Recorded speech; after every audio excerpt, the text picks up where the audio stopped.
Seu Léo, muito Fala. obrigado por estar aqui.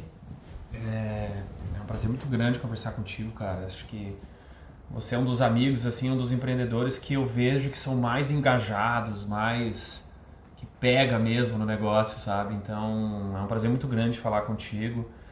E a gente sempre começa esse bate-papo com um pouco de viagem no túnel do tempo, vamos chamar assim, tá? Então minha pergunta para você é o seguinte: qual é a tua formação? Por que você escolheu essa formação? E aonde essa formação te levou? E depois como é que as coisas foram mudando no caminho? Vamos mudar um pouquinho, vamos voltar um pouquinho lá atrás. Cara, se perguntasse pro Léo pequeno o que ele ia ser da vida, acho que a última coisa que ele ia dizer que ele era empreendedor, que ele que ia ter empresas, pequenos negócios, ia ter funcionários. Uhum. Porque eu fui criado a vida toda para ser empregado. Meu pai e minha mãe tiveram poucas oportunidades de estudo na vida, mas eles fizeram que eu e meus irmãos sempre estudássemos muito. Tanto é que meus dois irmãos mais velhos são concursados, eu era concursado também, e a minha irmã mais nova só que não entrou para o serviço público. Então todos nós entramos. Só que dentro do Banco do Brasil, onde eu entrei, ocorreu uma transformação muito legal. Eu jamais imaginei, quando eu entrei assim, que o pessoal falava, eu fui da primeira leva, quando mudou ali em 96, o banco fez um grande PDV, 96, 98, eu fui da primeira leva em 2000, que entrou aqui no Rio Grande do Sul.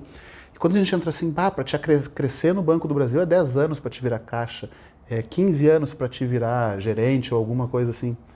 E então era uma outra velocidade, os colegas mais velhos tinham um hiato muito grande entre aquele pessoal que tinha entrado por último no banco e aquela leva. Então tinha uma idade, uma diferença etária, uma diferença cultural muito grande. E ali, pela formação que eu tive dentro do banco no início, começou a despertar algumas coisas. Você é formado no quê? O que você fez faculdade do quê? Administração de empresas. Ah, legal, tá. Na Unicinos. Aí você fez administração e durante a faculdade você fez o concurso para o Banco do Brasil, ou o Banco do Brasil você já estava no Banco do Brasil, ou o Banco do Brasil veio depois de formado? Na verdade, eu só fiz administração por causa do Banco do Brasil. Ah, então você já era do banco? Já era do banco, era Você ensino... entrou como estagiário, aqueles negócios de estagiário ou não? Não, quando eu entrei já não existia mais a função do estagiário, ou menor aprendiz, que eles chamam. Eu entrei já como escriturário, um concurso de ensino médio, curso como técnico, digamos que a gente chama. E quantos anos você tinha então? Eu fiz o concurso, tinha recém feito 18 anos, então eu entrei, eu acho que eu tinha recém feito 19, porque eu fazer o concurso e ser chamado, eu era um dos mais novos, na verdade a agência Rua Uruguai tinha 81 funcionários, eu era o mais novo de toda a agência, por alguns anos, né? O concurso durou 4 anos e durante esses 4 anos, pelo menos 3 anos, eu fui o funcionário mais novo da agência, em idade, né? E aí lá pela formação teve uma grande transformação, porque eu no colégio a vida toda eu era o cara que na chamada eu ficava envergonhado em falar. Ia chegando lá, JKL, já me faltando a saliva na boca, ia secando assim, e aí até que chegava a hora do presente. E então eu tinha muita dificuldade, apresentação de trabalhos em grupo e tudo mais.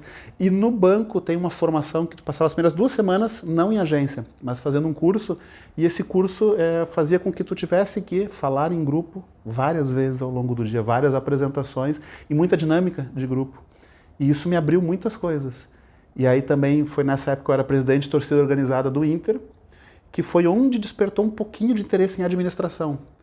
Porque lá eu tinha que administrar o orçamento, marketing e tudo mais, as finanças da coisa, organizar viagens, liderar um bando de maloqueiro pelo Beira-Rio lá.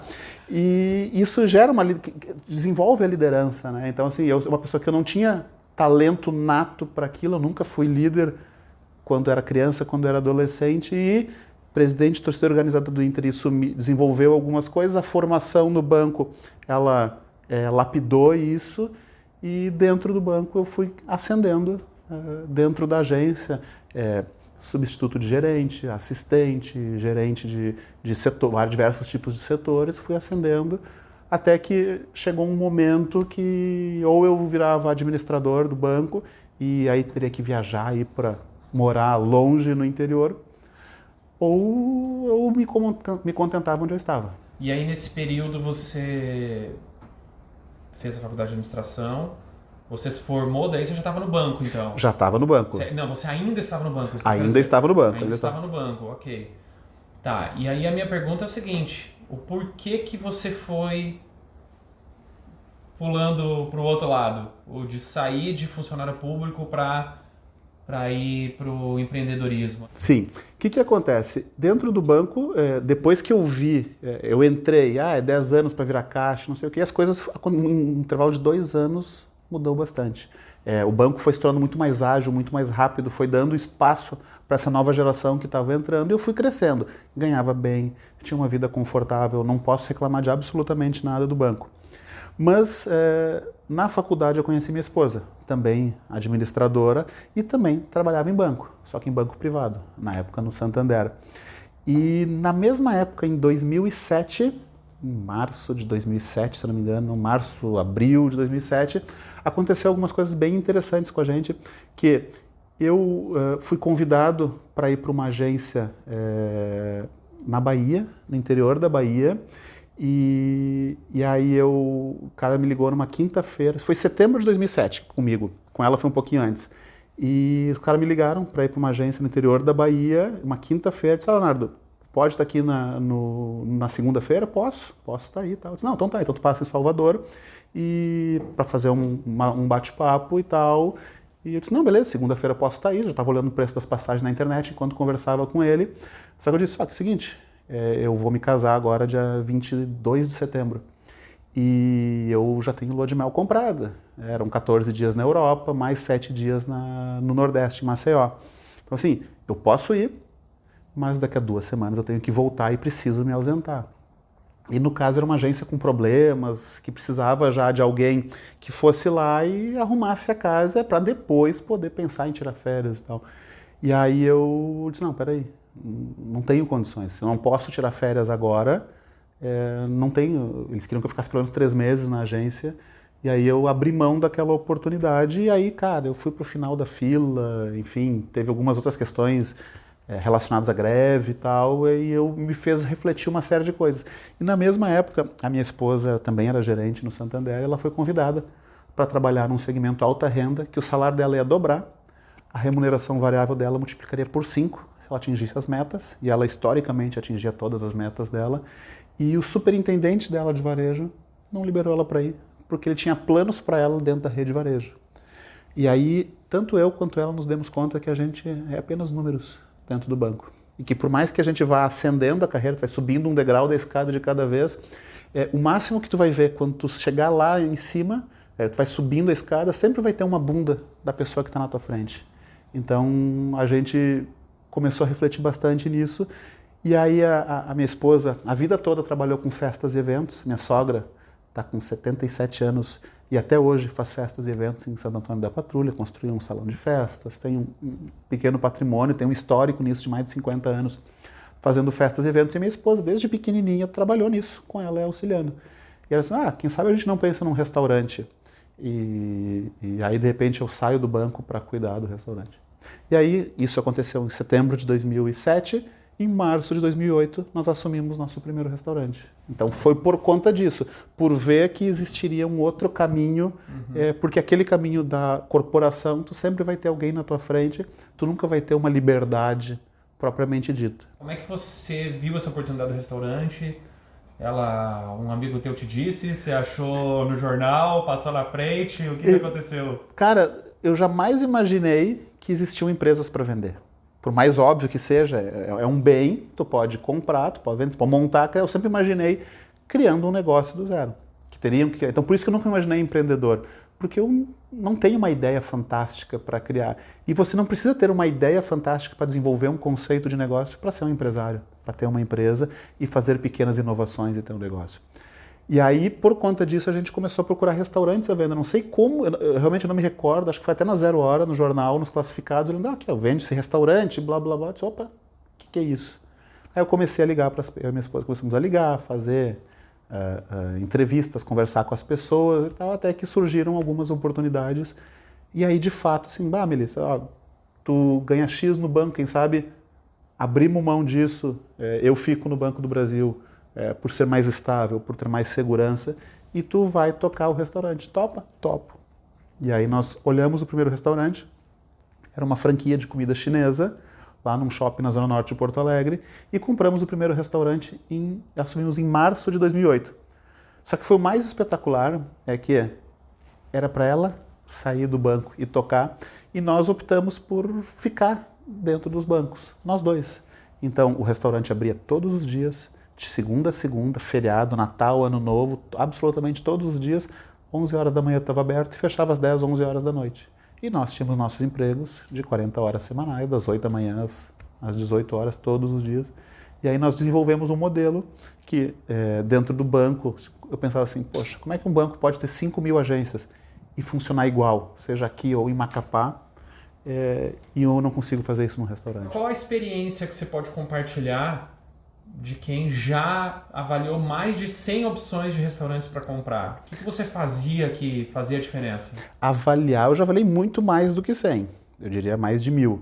Conversar com o cara que está querendo vender, esse sim, de ter conversa de 1 hora, 2 horas sobre o negócio dele para ver se comprava ou não. E a gente comprou 7 empresas, né? Restaurantes na maior parte, mas já também outros negócios.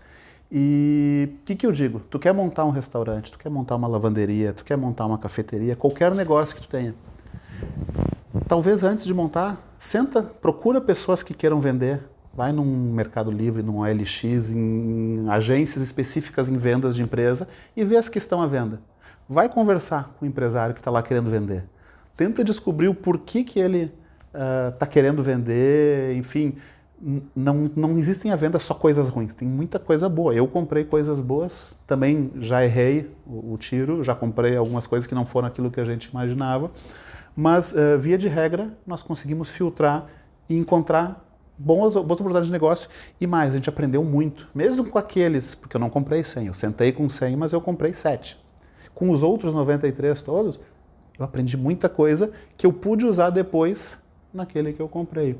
E como é que eu faço para tentar evitar de errar o tiro, né, não comprar um restaurante errado ou não pagar mais do que deve? Cara, teve um restaurante que eu parei, contei, fiquei o dia todo, ele me dizia que servia 100 almoços por dia. Eu parei no lado de fora do restaurante dele, na frente, e fiquei contando quantas pessoas. E aí, eu faturo 150 mil reais por mês. Então eu vou lá, quanto é que é o teu almoço? Teu almoço é 35 reais. Tu serve quantos almoços por dia? Quantas jantas? Quantas pessoas entram lá? E faz uma conta. E faz uma estimativa de quanto, mais ou menos, cada cliente consome, tu consegue avaliar se aquele restaurante realmente fatura aquilo que ele está prometendo. Via de regra, eu diria, sei lá, mais de 80% dos casos o vendedor meio que dava uma inflada aí nos números, assim, acho que para valorizar o seu negócio. Teve uma vez que me disse que, hoje eu sentei com ele de noite, né, para conversar sobre os números. A segunda pergunta que eu fiz para ele, quantos almoços tu serviu hoje?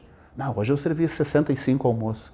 Eu sabia que naquele dia minha irmã tinha ficado contando lá de fora do restaurante, entraram 19 pessoas no restaurante.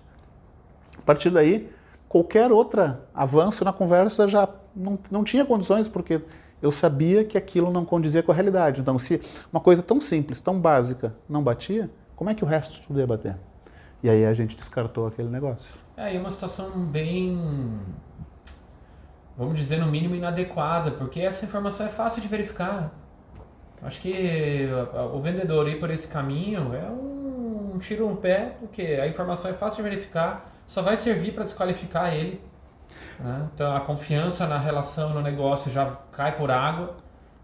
Eu acho que esse filtro que você elabora é um filtro muito pertinente, porque você viu se ele já está começando a conversa com desinformação, então é melhor nem seguir adiante, né? Qualquer outra informação que ele me desse eu não saberia se é verdade ou não. Se aquela que eu tinha certeza, ele podia me dizer, não, na média eu sirvo 80 almoços, mas hoje foi um dia fraco, ok? Mas quando ele me diz, não, hoje eu servi 65, e eu sabia que não tinha entrado aquilo, aí elimina, risca de vez a negociação. Muito bom. Agora vamos voltar lá pro primeiro restaurante. Então você já comprou aquela operação e ambos decidiram ficar nos seus empregos. Isso. E aí, obviamente, quem é que vai cuidar do negócio?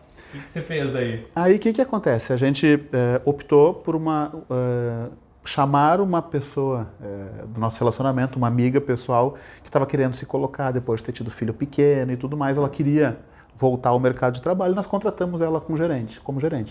Tinha alguma experiência com restaurante? Zero. O que ela tinha de bom? A nossa confiança. Era uma pessoa inteligente e a nossa confiança. Então ela aprendeu junto conosco os detalhes do restaurante e a gente foi levando. Essa pessoa tocou conosco por 1 ano e meio, mais ou menos, e aí a gente pôde tocar. Ela durante o dia tocava as coisas, eu conversava muito com ela por e-mail, passava as demandas, ela devolvia, e toda noite eu saía do banco às 17, 18 horas, ia lá e ficava até às 8, 9 horas no restaurante. Mas via de regra ou no escritório ou olhando algumas coisas de fora do restaurante, mas eu nunca atendi cliente no restaurante. 11 anos, até hoje, eu jamais atendi um único cliente no meu restaurante. Você comprou o primeiro restaurante, tava você e a esposa ambos no emprego ainda. A amiga assumiu a gestão. Isso. Deu tão certo que decidiu expandir, foi isso? Sim, cara, na época a gente comprou o restaurante por um valor muito acima daquilo que a gente estava disposto a gastar, mas é porque o shopping parcelou em 30 e poucas parcelas, 60% do valor, e eu consegui um financiamento bancário do outro restante. Então, cara, eu paguei de entrada 60 mil reais no restaurante, mais 130 mil com shopping, mas dessa entrada de 60 mil eu só paguei 10 mil em cash. O resto foi tudo financiado. Só que o lucro do primeiro mês foi maior do que o meu investimento. Então eu tive um payback, digamos, de desembolso de capital de menos de um mês. Aí esse negócio é bom ou não é?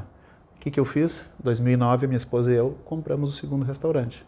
Legal, funciona, o modelo funciona, alavancado, capital de terceiros, é bom, é legal, funciona. Em 2010 nós compramos o terceiro restaurante. E aí nós tínhamos então 3 restaurantes em 2010, 2011 não compramos nenhum, 2012 decidimos ter filho. Ambos ainda trabalhando em banco, com 3 restaurantes. Aí, qual era o combinado? Minha esposa ficaria os 6 meses de licença maternidade quando o filho nascesse. Na volta, pedia a demissão do banco. Eu continuava com a segurança, né, do Banco do Brasil e ela ia tocar os restaurantes, show de bola. Tem capacidade, é inteligente, então tudo beleza. Nasceu o nosso primeiro filho. E aí, o que aconteceu? Eu saía de manhã às 7h30, ficava meia hora com meu filho acordado, ia trabalhar no banco, ia para o restaurante, voltava para casa, meu filho estava dormindo. Aí, na época, eu era gerente na área de governo do Banco do Brasil, ganhava bem, não era rico, mas uma vida confortável, e eu já ganhava 4 vezes mais com os 3 restaurantes do que o salário do banco. E aí eu ficava meia hora por dia com meu filho.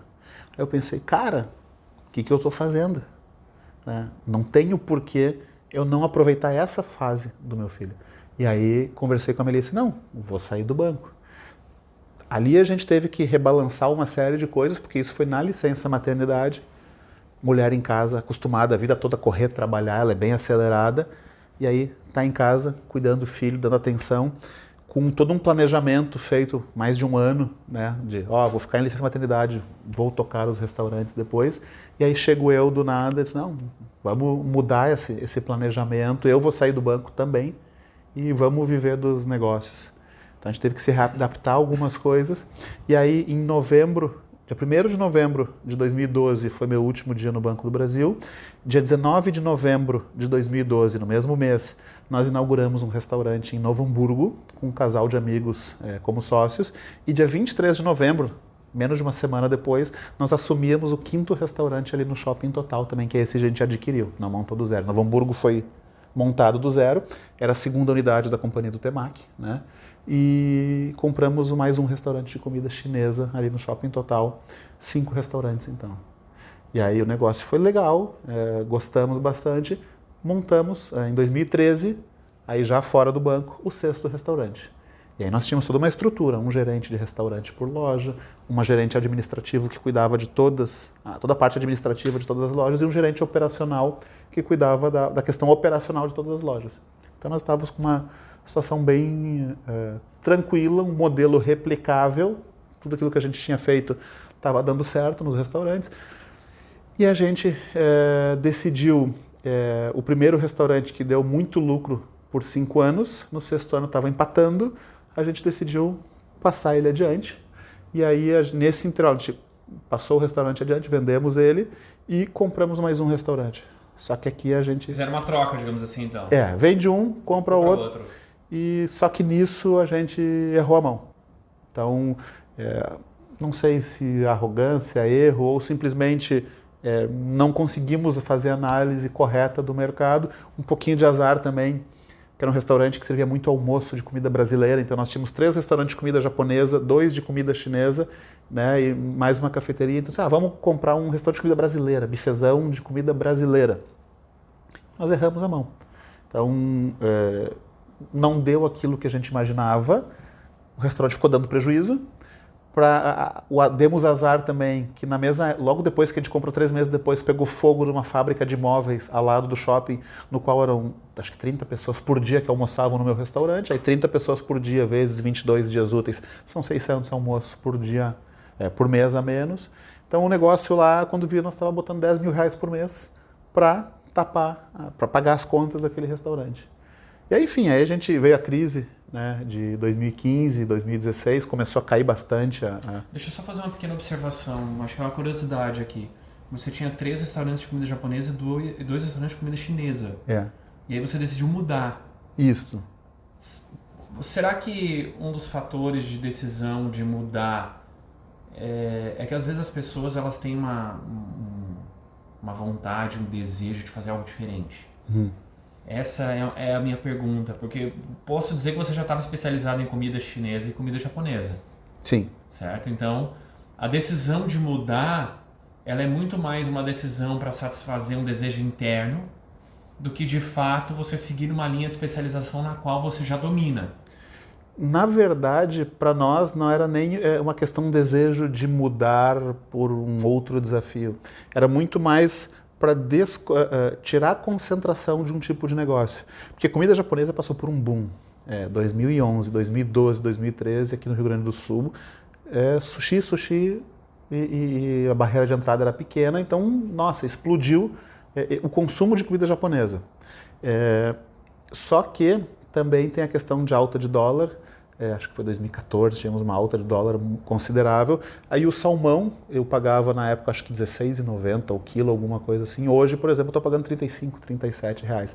Mas ele subiu, chegou a R$42. Então, e tu não consegue repassar esse preço. E o salmão na comida japonesa, ele representa mais de 50% do custo. Muito mais. Do CMV, custo da comida vendida. Exatamente. Então aquilo, claro que depois houve um ajuste de mercado, baixou um pouco o preço, o dólar baixou, enfim, teve algumas questões assim, mas a gente não queria mais estar sujeito a isso.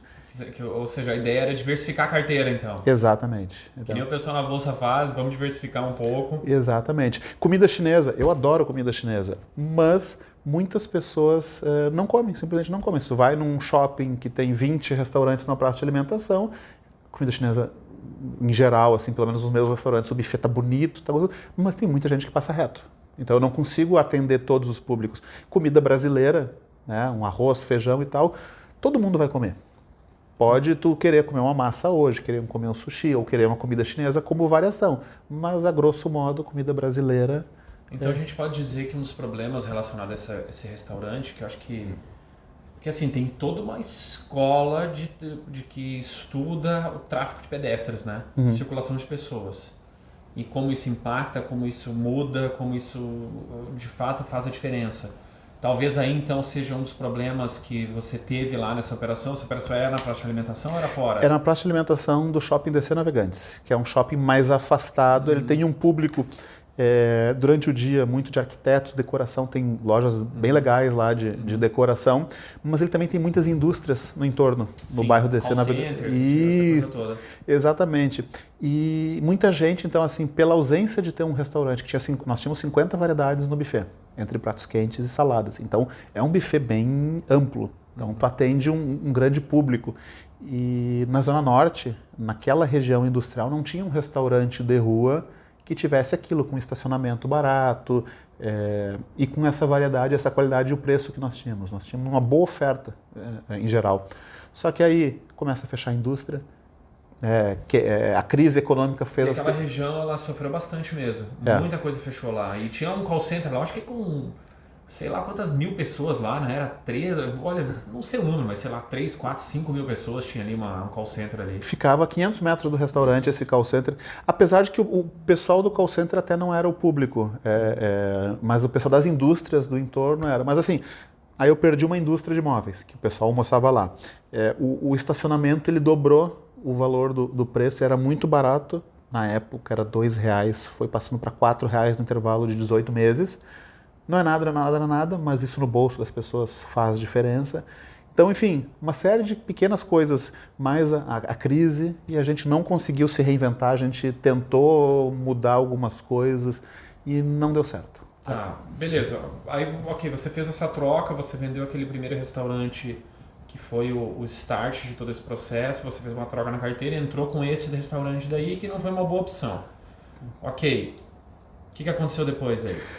Aí seguimos tentando nos reinventar. 2015 a gente teve que fazer uma redução, 2015 para 2016 as margens foram Sofrendo por toda essa questão de dólar, de crise. Isso, assim, a renda da população começou a diminuir e a gente via assim, as pessoas na fila do buffet comentavam, bah, não vai dar para almoçar toda semana fora, vou começar a levar marmita. Então a gente começou a observar esse comportamento nas pessoas, então a gente não conseguia repassar, eu fiquei mais de 24 meses sem conseguir fazer nenhum reajuste no preço do meu buffet, dos meus restaurantes. E os custos sobem, aluguel sobe. Por mais que o IPCA tivesse baixo ou tivesse alto, não importa, dissídio coletivo dos trabalhadores, tudo isso ia subindo e eu não conseguia repassar. Até porque aqui nós temos uma cultura inflacionária. Então, o brasileiro tem essa cultura inflacionária, então as coisas vão subindo. Serviços controlados, energia, água, tudo isso tem uma inflação. Se foi 3%, vai ter a correção dos 3%. Só que eu não conseguia repassar isso para o preço final. Foi achatando a minha margem, foi esgotando. O que eu fiz? Cortei o gerente administrativo, cortei o gerente operacional, que isso é um custo importante, mas daí para fazer a rescisão dessas pessoas, porque eram salários um pouco maiores, toma empréstimo. E aí quando vê alguma coisa que outra não deu certo, toma outro empréstimo. Aí uma outra operação não está mais dando resultado. Aí no fim a gente se endividou. Fomos indo fazendo um downgrade, fomos fazendo uma redução de algumas coisas. Uma desalavancagem. Na verdade, a gente continuou alavancado porque a gente continuou tomando crédito, mas a gente, lá em Novo Hamburgo, a operação estava dando resultado, mas surgiu uma questão de sócios também, uma questão que a gente teve que rediscutir. Porque essa foi a primeira operação na qual você trouxe um sócio, as outras eram todas... da tua esposa. Isso, ou o nome da minha esposa, ou minhas, e a gente faz... Era do grupo familiar. Isso. E aí, enfim, a gente foi indo, chegamos a ter 3 restaurantes. Assim, digamos que quando a gente menos restaurante teve, foi 3 restaurantes ali ao longo de 2018. Até que em 2018 a gente abriu mais um outro restaurante, uma franquia de massas. Voltamos a ser franqueados depois de alguns anos só tendo restaurantes de marcas próprias. A gente abriu uma franquia da usina de massas. Legal. E o resultado está sendo bom? Não é aquilo que a gente imaginava. É uma franquia que tem um processo fantástico, uma comida melhor ainda, mas ali não sei se foi uma questão de ponto ou alguma coisa que não... É que tem alguns detalhes que são muito difíceis de mensurar, mas que eles fazem a diferença. Então... Ponto é uma coisa que influencia muito. Sim. Desde da pessoa entrar, por exemplo, na praça de alimentação, ela está olhando para a direita ou olhando para a esquerda. Isso faz a diferença. Na minha opinião, humilde opinião, e eu só entrei na franquia por ser fã da marca, não era cliente, eu era fã nos outros shoppings. Mesmo tendo um baita produto, tendo uma oferta legal em termos de preço, a questão do ponto dentro da praça de alimentação, que eu achei que não ia ser tão relevante, acredito que está sendo, e a gente não conseguiu dar o retorno que a gente gostaria, mas a gente fez algumas medidas final do ano agora que já está chegando onde a gente quer chegar.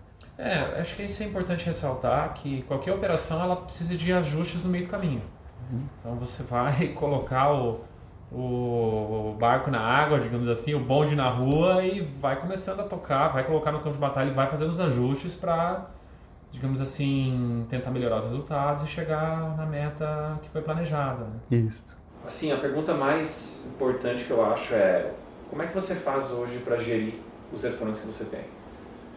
Essa é uma grande questão que eu vejo que me diferencia do dono de restaurante tradicional. Eu vejo muitos colegas lá na Brasel, Associação de Bares e Restaurantes, que eles gerenciam, estão todo dia na operação, atendendo clientes e tal.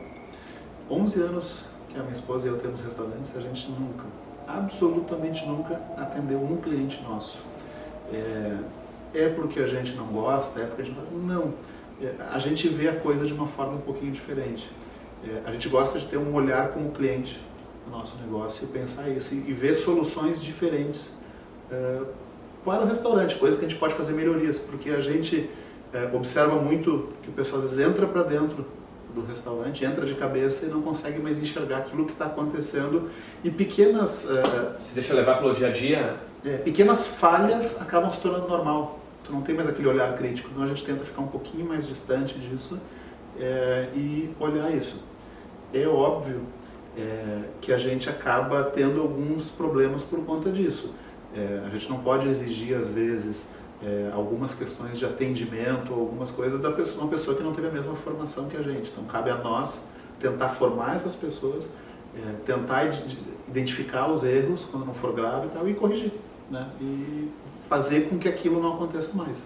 Então, basicamente, hoje, nós somos abençoados em ter excelentes gestoras no nosso negócio. Nós temos gerentes que são comprometidas, que gostam de estar lá, que fazem com gosto, que elas têm aquela dor de dono pelo negócio e elas conseguem puxar a equipe, elas são ótimas líderes e ajudam a puxar e a gente vai orientando e aparando as arestas e dando algumas direções. Essa situação toda que foi criada com o vírus e com a pandemia, ela vai obrigar os empreendedores a se reinventarem. Com certeza mudanças virão, mudanças de comportamento público, do consumidor.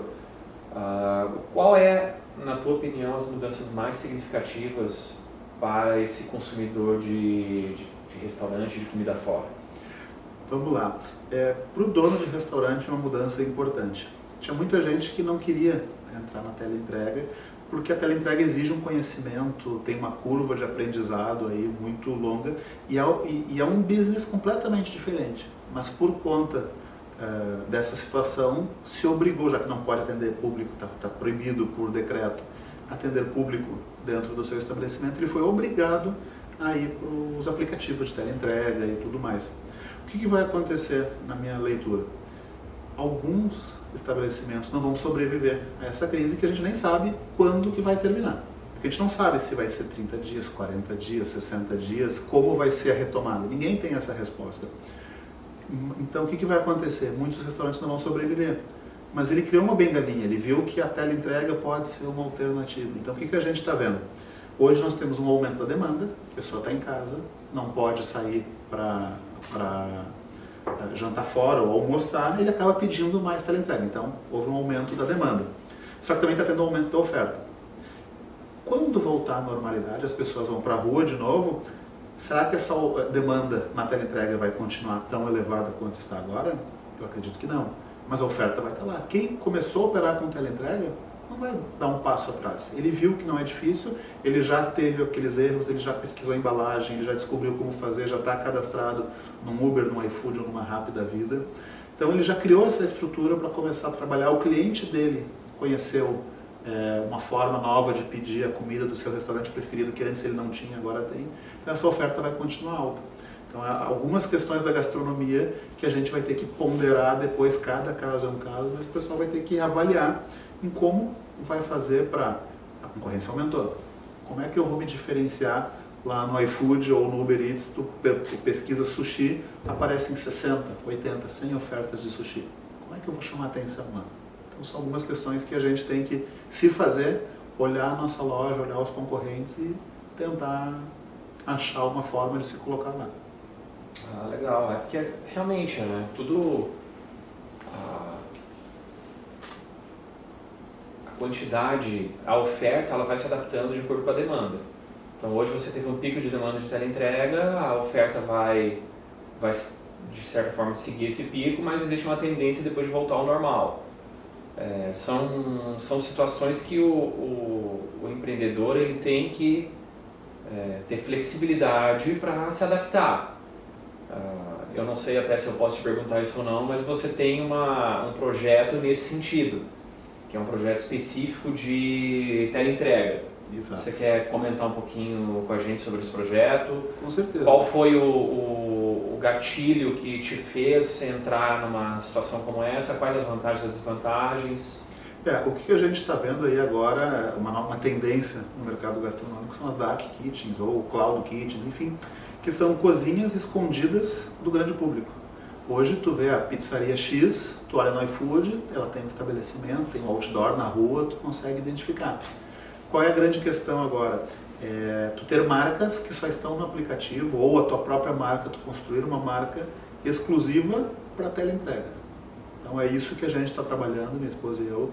A gente acredita que essa é uma tendência forte que está vindo no mercado. Tem uma startup muito grande que é o Delivery Center, construída com base nisso. E a gente quer fazer o nosso Delivery Center, digamos assim, que é a nossa teleentrega totalmente controlada por nós, com marcas criadas especificamente para a teleentrega, especialista nesse segmento do mercado gastronômico, onde tem custos diferentes, é um negócio diferente. Por exemplo, hoje eu tenho uma loja de rua, numa avenida extremamente movimentada, um dos bairros mais caros de Porto Alegre. É evidente que eu pago um aluguel proporcional a tudo isso. Numa central de teleentregas, eu posso ter um imóvel maior, mas numa rua secundária, numa rua lateral, pagando 1/3 do aluguel. Então hoje eu tenho que ter garçons para atender esse público num shopping, numa loja de rua, num bairro nobre, eu tenho que ter um garçom com um perfil. Para a teleentrega não preciso ter um garçom, eu preciso ter uma pessoa para fazer a verificação, receber os pedidos e fazer um checklist no final. Então são custos diferentes. Em contrapartida, eu tenho menos aluguel, menos funcionário, em contrapartida eu tenho a taxa do aplicativo. Então aí tem que equalizar, tem que fazer a conta direitinho, qual promoção eu posso fazer, o que eu não posso fazer, tem que estar na ponta do lápis. Ponta do lápis não, a gente não faz mais conta com lápis, agora é Excel, né? Tem que estar ali, olhando a ficha técnica do produto, qual é o custo real daquele produto, até onde eu posso ir, o que eu não posso ir, é uma oferta relevante para o meu cliente, beleza? Então é isso que a gente tem que fazer esse jogo, mas é outro jogo diferente no restaurante de rua que tu atende público, né? A parte interessante nesse caso é justamente que um restaurante de rua, ou que atende ao público, que tem salão, ele tem um perfil diferente desse de teleentrega. Então você também tem que ter um funcionário que ele processa, ele opera nessa mentalidade diferente de teleentrega. A questão de tempo de entrega da refeição, para a refeição chegar no máximo ou na melhor qualidade possível para o cliente. A questão de que é muito mais pertinente conhecer rotas, conhecer distâncias, tempos. Eu acho que talvez a visão taylorista de processos e tempos fica bem acentuado num projeto assim de teleentrega. Não que num restaurante tradicional de salão também isso não ocorra, mas eu entendo o que você quer dizer, são dinâmicas bem diferentes mesmo, né? Bem diferentes. E a tua margem ela é mais espremida pela questão de custos de aplicativo, mas em compensação tu consegue uma escala muito maior. Então tu tem que maximizar ao máximo o teu processo, otimizar ele ao máximo para que tu possa ter resultado. Quais são as principais dicas que você dá para se abrir e se manter um restaurante de sucesso? Pode ser 3 de cada, as que você achar mais importantes para você abrir e operar um restaurante de sucesso. Vamos lá. Cara, uma coisa que eu demorei 5 anos para descobrir e como eu queria poder lá no início dizer, Léo, vai lá e faz isso. Procura a Abrazel, Associação de Bares e Restaurantes. Aprendi horrores quando eu comecei a conversar com outros colegas donos de restaurantes e a Associação de Bares e Restaurantes que tem no Brasil todo, pelo menos nas capitais, com certeza, em algumas grandes cidades do interior, mas mesmo as capitais, elas atendem também cidades do interior. Foi muito legal entrar lá, conhecer as pessoas e poder trocar ideias com outros donos de restaurantes, dores ou problemas que eu tenho hoje e que eles já tiveram. Então muitas coisas eu pude aprender lá. E não só em termos de aprendizado. Hoje, pelo menos aqui no Rio Grande do Sul, eu vou dizer que se tu tem um restaurante e tu não é sócio da Abrazel, tu está perdendo dinheiro. porque nós lá temos algumas negociações coletivas que a gente fez, algumas parcerias comerciais que todo restaurante precisa, seja para aceitar ticket, cartão de crédito, N coisas, que é mais barato hoje tu ser sócio associado da Brasel do que qualquer outra negociação individual que tu possa ter. Então isso eu acho que é essencial. Queria eu poder, com certeza eu teria ganho dinheiro, teria economizado muito dinheiro e teria a curva de aprendizado, ou seja, os erros que eu fiz teria sido muito menor se eu tivesse a oportunidade, os contatos que eu tenho hoje e que eu não tinha na época. E com certeza, se procurar no Google a Brasel, aonde tu quer que tu estejas do Brasil, tu ligar para lá, eles vão ser super receptivos e vão te dar muita ajuda, vão te dar contatos de algum outro dono de restaurante que possa te auxiliar. Eles não têm serviço de consultoria, mas o pessoal que está lá, tudo se ajuda. Eu tenho certeza que tu quer abrir um restaurante, tu recém abriu um restaurante, ou se tu já tem há muitos anos, no caso quando eu entrei, a Brasel, essencial. Questão número 2, quer abrir um restaurante, quer saber por onde começar? O início que eu fiz, eu não sabia nada de restaurante. E esse para mim foi essencial, e se eu quiser fazer um outro restaurante diferente do que eu tenho hoje, com certeza eu faria de novo, procurar restaurantes à venda. Eu quero abrir uma pastelaria. Vou conversar com quem tem pastelaria e quer vender. Por que ele quer vender? O que deu certo? O que deu errado? Então, só tu conversar com aquela pessoa, das duas uma. Ou tu vai fechar negócio, porque tu vai achar um bom negócio à venda, dentro daquilo tu vai comprar algo que alguém já pensou, que alguém já passou por algumas dores que tu vai ter ali na frente. Ou, na pior das hipóteses, tu não fechar negócio com o cara, porque às vezes não é um bom negócio ou não é aquilo que tu quer, tu vai aprender bastante. Então, isso eu fiz para comprar restaurante de comida chinesa, para comprar restaurante de comida japonesa, e funcionou super bem, deu certo para mim, recomendo para qualquer pessoa que queira abrir um restaurante do zero. E para uma dica para ter sucesso, cara, teleentrega. Pesquisa o teu concorrente, o que teu concorrente está fazendo, pede muita teleentrega. Aproveita isso quando está fazendo o teu business plan, está fazendo todo o teu projeto. Olha, eu quero ter uma pizzaria, pede pizzas diferentes. Olha uma pizzaria que tem uma nota muito boa no iFood, uma que tem uma nota muito ruim, olha as avaliações, olha a embalagem que chega, olha a diferença dos ingredientes, o queijo que uma utiliza, o queijo que a outra utiliza. Enfim, vale para pizza, vale para hambúrguer, vale para pastel. Porque nós não vamos, eu não acredito que num curto prazo a gente vai viver num mercado em gastronomia que não tenha teleentrega. Então, pesquisa, pede como cliente e olha aquilo que tu gostou como cliente e aquilo que tu não gostou. E tenta fazer o benchmark, né? Pegar aquelas ideias, melhores ideias, e incorporar no teu negócio. Criar um conceito em torno daquilo que você achou que é o melhor, né? Exatamente. Eu acho que uma das coisas muito interessantes do ramo de alimentação é que o CMV, o custo de mercadoria vendida, ele é calculado no detalhe, né? Então acho que fala um pouquinho sobre isso, porque às vezes as pessoas elas têm acho que a maioria das pessoas que querem empreender, elas não vislumbram calcular o preço de uma fatia de queijo mussarela. Não vislumbram calcular o preço de algumas gramas de arroz. Mas eu acho que isso daí, fala um pouquinho sobre isso até na parte de estruturação financeira, que daí uma operação dessa daí necessita. Cara, isso é essencial para o teu negócio ter sustentabilidade. Ainda mais nessa onda aí de aplicativos, de teleentrega e tudo mais. Porque isso te oferece um mundo de promoções diferentes. Só que nem todos os teus pratos podem se enquadrar naquela promoção. Por exemplo, o Uber Eats tem uma promoção, compre um, leve 2. Tu não pode botar isso para 100% do teu cardápio, porque em alguns tu vai ter prejuízo. Né? Então, só uma observação. Compre um, leve 2, então você que tem que dar os 2 pratos. Sempre. E vai receber só o valor de um. Exatamente. Então acho que vamos complementa um pouco essa questão do CMV e também, quem sabe, você pode nos ajudar aí, quanto isso representa do faturamento do negócio, o CMV. E fala um pouquinho sobre o relacionamento com os aplicativos. Vamos lá. 2 coisas muito importantes para o negócio. CMV, cara, depende do segmento, depende do público que tu trabalha.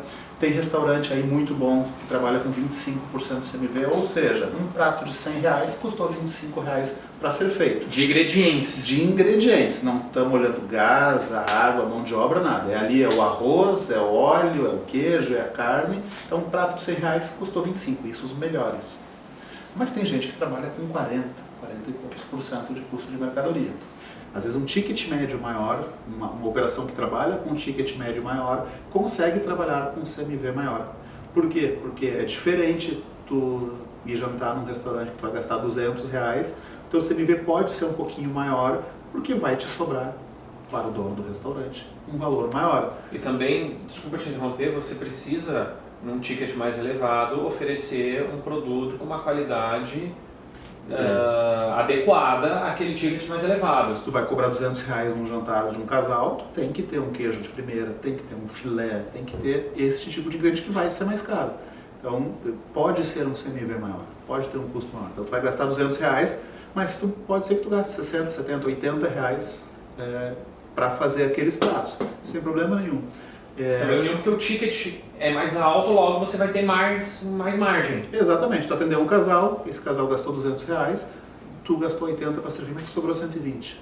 Agora, uma outra coisa completamente diferente é um casal vai num fast food shopping, vai gastar R$40, tu não pode gastar os mesmos 40%, senão não vai te conseguir fazer essa mesma... Tu vai ter que atender muitos casais, vai ter que ter um giro muito grande para fazer isso, e para atender esse público, tu vai ter que ter mais funcionário, ou uma estrutura, um processo um pouquinho maior. Então, cada negócio tem a sua peculiaridade. A grosso modo, tu vai encontrar custo de mercadoria de 25% até 40%, 42% aí. Depende, o fiel da balança é o ticket. O ticket e a quantidade. Ticket e o fluxo de pessoas. Ticket de fluxo. Exatamente. Legal. E o relacionamento com os aplicativos, como é que é?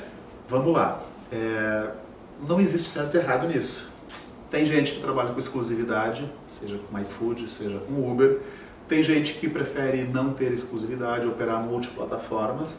E é óbvio, quando tu tem uma parceria maior com um aplicativo, tu vai ter uma atenção diferenciada. Eles vão te orientar melhor a como tu te postar lá no aplicativo, o que tu tem que fazer para estar melhor classificado. E como é que o aplicativo classifica na primeira página, né? Porque tu quer vender mais, tu tem que procurou sushi, tu vai olhar as primeiras opções. Tu não vai olhar lá o último, não vai folhar até os 60 restaurantes de sushi um a um para escolher qual tu vai jantar. Até porque naturalmente, quanto mais lá para baixo está, a pessoa acha que teoricamente pior seria, né? Exatamente. Então os aplicativos eles têm todo um algoritmo que olha a distância, tempo de entrega, quantos pedidos eles têm, a avaliação do cliente. Então tem uma série de questões que o aplicativo coloca para te botar lá na ponta ou lá embaixo.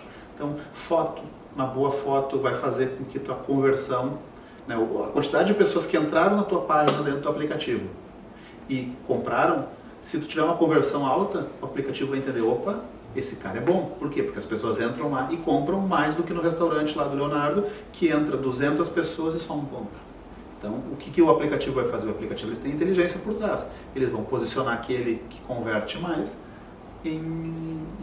lá na frente. E naturalmente tu vai vender mais. Então, isso é uma sequência de tudo. Tem um passo a passo que tu tem que fazer. Varia para cada segmento. Sushi é uma forma, pizza é outra e tal. Cada um vai ter algumas coisas que são mais relevantes ou não para te pontuar, né, ali na frente. Claro que boa foto no aplicativo, uma descrição detalhada do prato, avaliação do cliente, tudo isso conta positivamente para te vender mais. O que o pessoal reclama mais? Onde é que está a maior parte do problema relacionado às avaliações? É o prazo de entrega, é qualidade, o que é? Hoje eu não tenho mais motoboy próprio. Eu utilizo a logística, os motoboys dos próprios parceiros, do Uber, do iFood. Então, o que acontece? Eu tenho uma entrega muito rápida. Se tem uma coisa que nas minhas lojas se destaca, é realmente a entrega. Porque o iFood e o Uber, eles pegam um motoboy que está mais perto do meu restaurante, já coloca para lá para fazer essa entrega. A grande questão é, quando tu faz um volume grande, 100, 200, 300 entregas num dia, não importa o quão bom tu seja, tu vai ter uma ou outra coisa que dá errado, né? Tem motoboy que toma bebida, que some com a bebida, Tem motoboy que avacalha o pedido, come as calabresas. Tem um grupo no Facebook muito interessante, motoboys ou entregadores, Uber Eats, Rappi, iFood, enfim. E eu entrei nesse grupo só para acompanhar as postagens. Então, cara, tem motoboy que coloca lá, entrei numa rua, era toda esburacada, não sei o que, eu fiz de propósito, passei em todos os buracos para sacudir a pizza do cara. É isso, mano. Óbvio, no meio de sei lá quantas mil pessoas estão naquele grupo, tem gente criticando ele, tem gente que diz, não, eu faço igual. Então, tem, cara... Como é que é essa história do comer as calabresas? Não, se tu demorar, tem gente eles reclamando, poxa, aí tu vai lá, tu te desloca 4 km para fazer uma entrega, e aí chega lá, o cara não separou o dinheiro, o cara foi tomar banho, o cara saiu. Cara, se tu fizer isso, eu vou comer as azeitonas da pizza e não sei o que. Então, assim, é muito engraçado tu acompanhar os comentários que eles fazem, e a gente vê que na prática isso acontece, e aí tu tem que tomar medidas para evitar esse tipo de ocorrência. Tem que usar um lacre, por exemplo, uma pequena coisinha, eu gasto 3 centavos a mais num pedido para ter um lacre adesivo que se ele abrir o saco, rasga o lacre, o cliente final vai saber que foi violado. Por quê? Porque já aconteceu de nós ter certeza absoluta que foi a bebida e o cliente chegou lá depois que não chegou bebida. Pode ser o motoboy? Pode ser o cliente? Pode. Vou saber? Não, nunca vou saber. Então tem alguns cuidadinhos que a gente vai vendo no dia a dia para fazer, mas chega a ser engraçado alguns comentários assim, a rua do cara era zoada, aí eu resolvi zoar ele também. Então assim, tem umas coisas bem interessantes assim que enfim, é gente, né? A gente trabalha com muita gente e no meio de 200, 300 entregas por dia, tu vai ver que surge algumas situações que a